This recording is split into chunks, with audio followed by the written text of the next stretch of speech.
현대를 사는 우리들에게 사람들은 너는 능력이 얼마나 있니?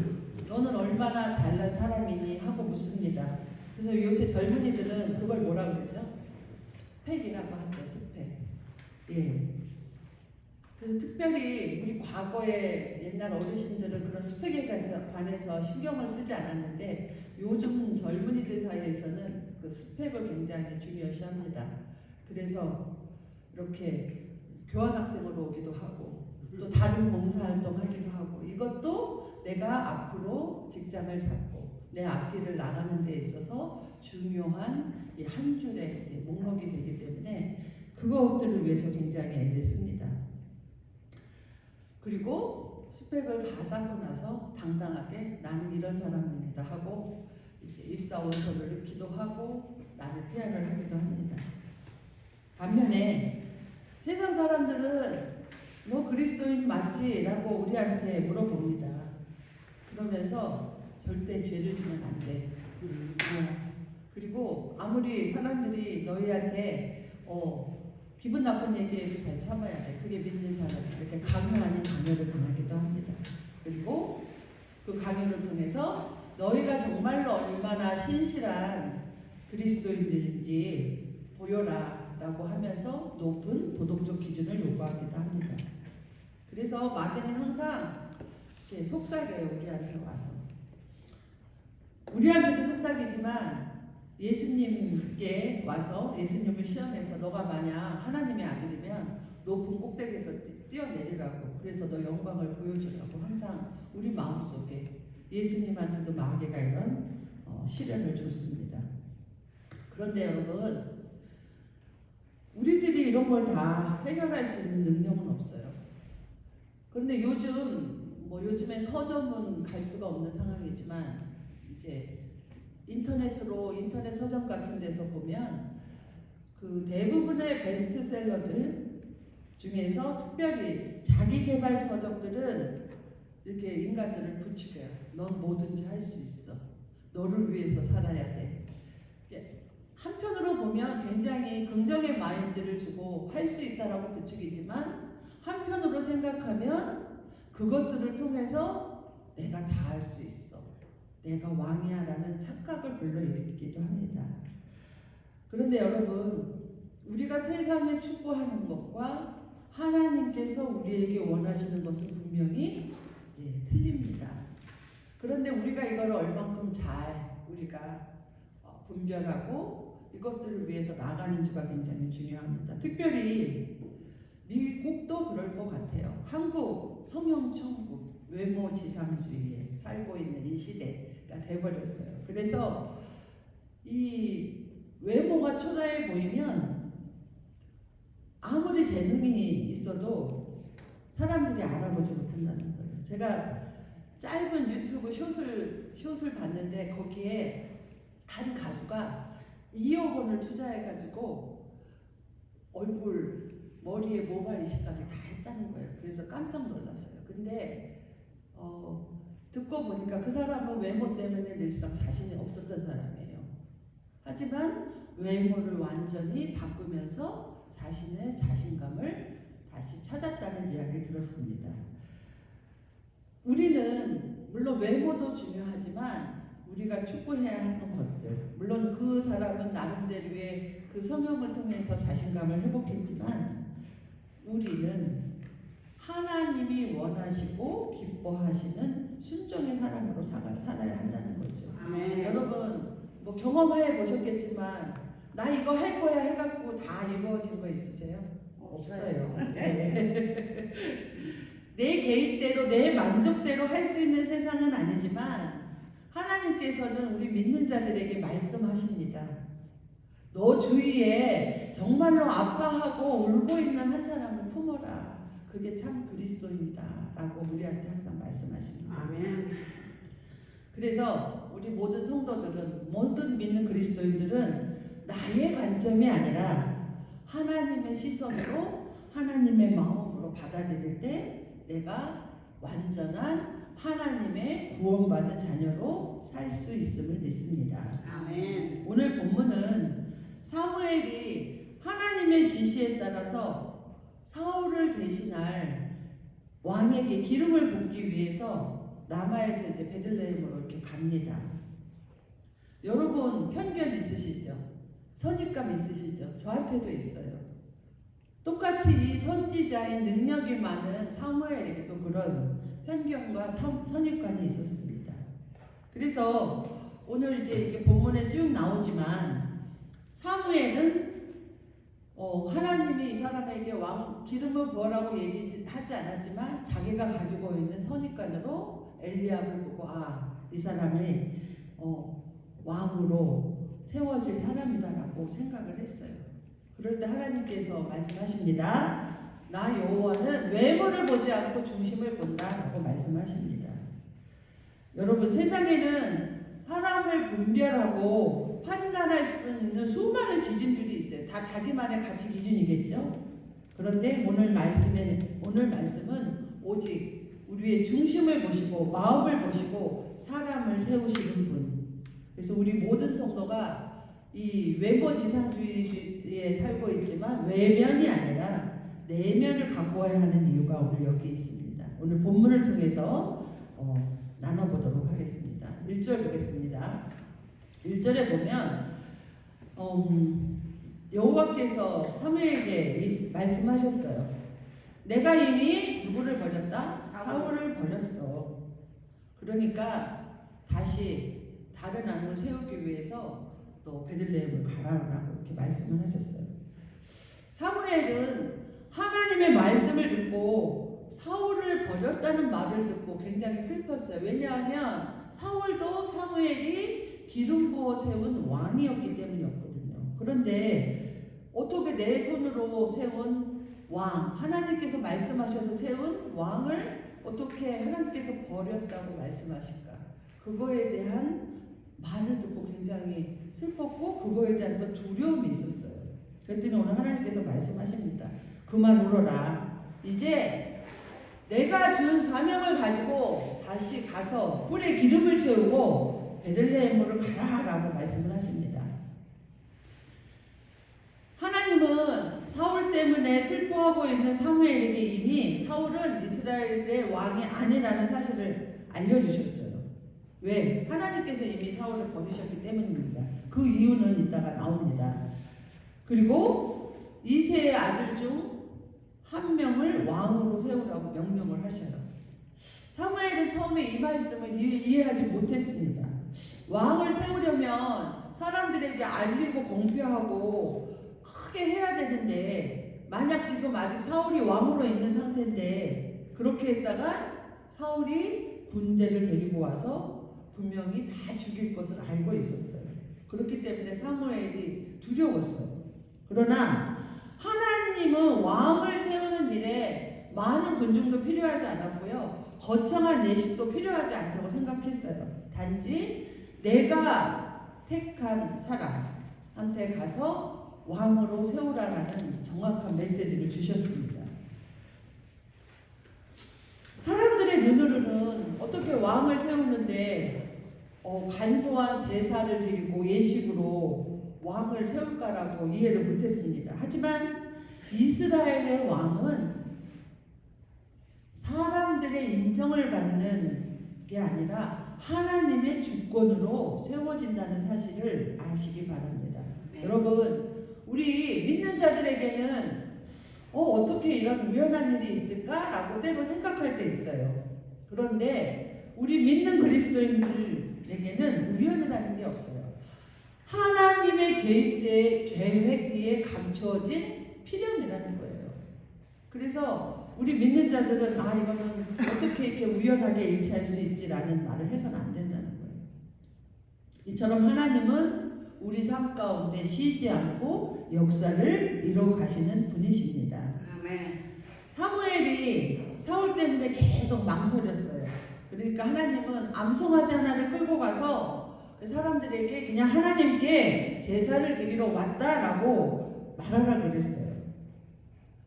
이처럼 사무엘이 두려움 때문에 가지 않았다면 새로운 왕을 세우는 일이 실패했을 거예요. 그런데 사무엘은 하나님께서 주신 사명을 가지고 순종을 했기 때문에 하나님께서 그 사무엘이 위험하지 않게 지혜로 인도해 주십니다. 그래서 하나님께 사무엘이 불안해하는 베들레헴 성도 장로들에게 평강을 위해서 하나님께 제사를 드리러 왔다라고 안심을 시키고 이세의 아들들을 제사에 쫙 초대를 합니다. 그리고 의심하지 못하도록 이세의 아들들은 성읍 장로들이 있는 자리에서 이렇게 만나게 하신 거예요. 이처럼 하나님의 사명을 맡은 자는 하나님께서 늘 세심하게 인도하시고 보호하십니다. 그래서 우리는 절대로 내가 지금 하나님 앞에 순종하고 가고 내 하나님이 주신 말씀에 그거에 확신이 있다면 결코 우리가 나아가는 신앙의 길에 두려움이 없으시기 바랍니다. 아멘. 때로는 우리가 주의 일을 감당하다가 받은 마음의 상함도 있어요. 저도 마찬가지예요. 상처도 있어요. 때로는 과연 이걸 어떻게 할까 두려움도 있어요. 그런데 이거는 인간적인 생각들이고 온전히 누구한테 맡겨야 된다? 주님한테 맡기셔야 된다는 거예요. 사무엘에게 지혜도 주시고 길도 열어주신 하나님께서 우리의 앞길도 열어주시고 회복시켜 주실 줄 믿습니다. 두 번째, 겉모습이 아닌 중심을 보시는 하나님이십니다. 6절을 한번 보겠습니다. 6절에 보면 그들이 오매 사무엘이 엘리압을 보고 마음에 이르기를 여호와의 기름 부으실 자가 과연 주님 앞에 있도다 하였도다. 사무엘의 눈에는 이세의 맏아들 엘리압이 이스라엘의 왕이 될 만한 인물로 보였어요. 왜냐하면 엘리압은 그 외모도 출중했고요, 체격도 좋았고요. 이렇게 딱 보기에 왕으로 정말 손색이 없는 사람처럼 보였어요. 누구가 생각한 거예요? 이 사람이 왕이 되겠다. 사무엘 생각이에요. 하나님께서 주신 생각이 아니에요. 내 생각. 사무엘 생각이에요.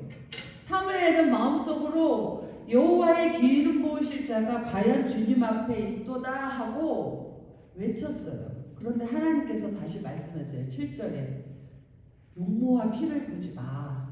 내가 이미 그를 버렸어. 내가 보는 것은 사람과 같지 아니하니 사람은 외모를 보지만 나 여호와는 뭘 본다? 중심을 본다고 말씀하셨어요. 여기서 보지 말라는 말은 단순히 시각적인 의미가 아닙니다. 히브리어로 나바트라는 말인데요. 아예 그 사람한테 마음도 두지 마. 그러니까 판단도 하지 마. 그 사람을 기준 삼지도 마라라는 뜻입니다. 엘리압은 하나님이 이미 버리셨음을 이제 아는 거죠. 왜 하나님께서 사울왕을 버리셨냐면 우리 사무엘상 9장 2절에 보면 사울도 이스라엘 자손 중 그보다 더 준수한 자가 없었고 키는 백성보다 어깨 위만큼 컸다고 사무엘상 9장 2절에서 말해요. 마찬가지로 사무엘은 자기가 세웠던 사무엘이 이세의 맏아들인 엘리압이 비슷한 용모로 준수하게 생겼던 거죠. 여러분, 우리는 세상 가운데 살잖아요. 우리가 물론 외모를 보지 않을 수는 없어요. 신체의 조건이나 이런 건 보지 않을 수 없지만 사람의 눈으로 보지 말라는 거죠. 사람의 눈으로 생각하지 말라는 거죠. 눈에 보이는 것으로 행동하고 말하지 말라는 거예요. 마찬가지로 사울의 경우도 알 수 있듯이 외적 조건이 그 사람의 실체와 다른 경우가 대부분 많습니다. 사무엘상 15장 7절에서 8절 보면 아말렉과의 전쟁에서 아말렉의 왕 아각을 사로잡고 칼날로 그의 백성을 다 이렇게 진멸하라고 하나님께서 말씀하셨어요. 그리고 그 아말렉 백성들이 가지고 있는 모든 것들을 싹 없애라.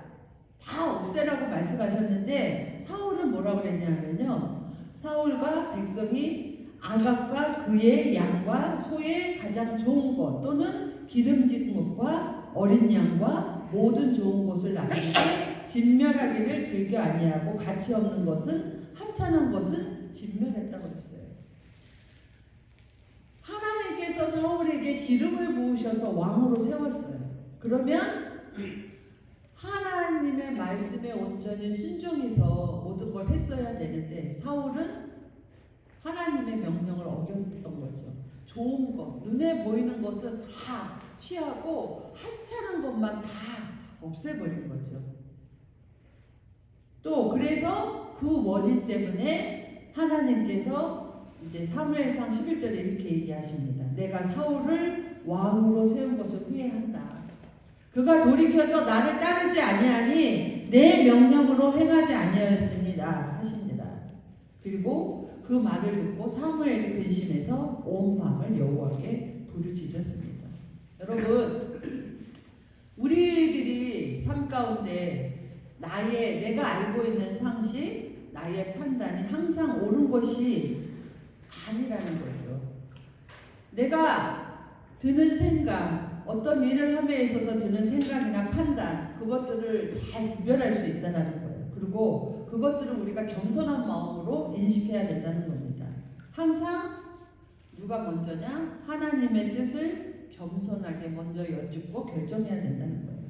아멘. 사무엘도 마찬가지로 이제 사울은 내가 버렸으니까 가서 다시 이새의 아들 중에서 왕을 세우라라고 말씀을 했어요. 그런데 사무엘도 선뜻 하나님의 명령을 따르지 못했습니다. 왜냐하면 현재 왕으로 있는 사울의 보복이 두려웠기 때문입니다.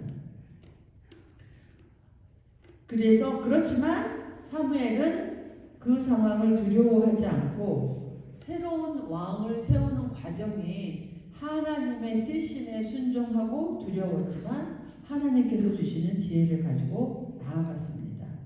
하나님께서는 말씀하십니다. 사무엘에게 용모와 키를 보지 말라고 말씀하시면서 오늘 말씀처럼 외모를 보지만 사람은 외모를 보지만 하나님은 중심을 보신다고 말씀하십니다.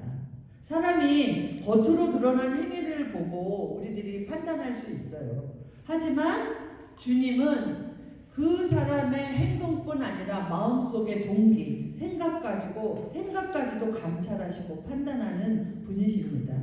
우리가 때론 사무엘처럼 이렇게 눈물 속에 머물러 있을 때가 있어요. 너무나 실망스러울 때도 있고 이거에 대해서 낙담할 때도 있어요. 하지만 오늘 사무엘처럼 사무엘이 슬픔에 젖어 있을 때도 너 가서 새로운 왕을 세워야 돼 라고 새로운 사명을 주셨을 때 사무엘은 다시 들고 일어나 나갑니다.